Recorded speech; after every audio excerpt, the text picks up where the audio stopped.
Hello with Poland AG mini ব্লগে স্বাগত। আজ আমার নাইট শিফট, তাই গতকাল রাত থেকে ভেবে রেখেছিলাম আজ অনেকটা ঘুমাবো আর অনেকটা বেলা করে উঠবো। ওমা, সেটা আর হলো কই? কোনো কারণ ছাড়া, কোনো অ্যালার্ম ছাড়া আজকে একদম তাড়াতাড়ি ঘুমটা ভেঙে গেছে।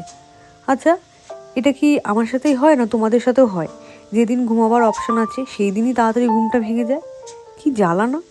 তারপর চলে গিয়েছিলাম একটু বাগানে, আমাদের নিচে ড্যাডি অনেক বাগান করেছে। আর এই গোলাপ গাছটা সবসময় আমাকে বিট্রে করে। যেদিনই কোনো অনুষ্ঠান থাকবে ভাববো একটু মাথায় ফুল দেবো, সেদিনইও ফুটবে না। কি ঝামেলা এটাকে নিয়ে! আর এই শীতকালের মিঠে রোদটা কার না ভালো লাগে। আমি একটু চা নিয়ে বারান্দায় বসেছিলাম বই নিয়ে। অনেকদিন হয়ে গেছে আমার গল্পের বই পড়ার অভ্যেসটা একেবারেই নষ্ট হয়ে গেছে, তাই সেটাকে আবার ফিরিয়ে আনার চেষ্টা করছি। এবার থেকে ডিসাইড করেছি 1 ঘন্টা করে রোজ গল্পের বই পড়বো। তারপরে একটু গিয়েছিলাম বাজারে, অ্যাকোরিয়ামের দোকানে, ওখান থেকে কয়েকটা চিংড়ি মাছ কিনেছি। আমাদের নিচের ঘরে একটা পুচকো অ্যাকোরিয়াম রয়েছে, ওটাতে এবারে চিংড়ি মাছ রাখবো সেটাই ভেবেছি।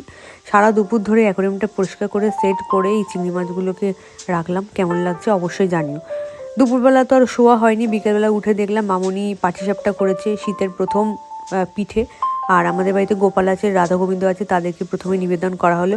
দেন আমি খেয়ে নাইট ডিউটির জন্য রেডি হয়ে গেলাম। যেহেতু কালকে ক্রিসমাস, সেই জন্য আমার ড্রেসটা একটু লাল সাদায় রেখেছি। না, আমি পার্টি পার্সন নই, ক্রিসমাস নিয়ে কোনো মাথা ব্যথা নেই। নাইট ডিউটি যাচ্ছি, কাল এসে ঘুমিয়ে পড়বো।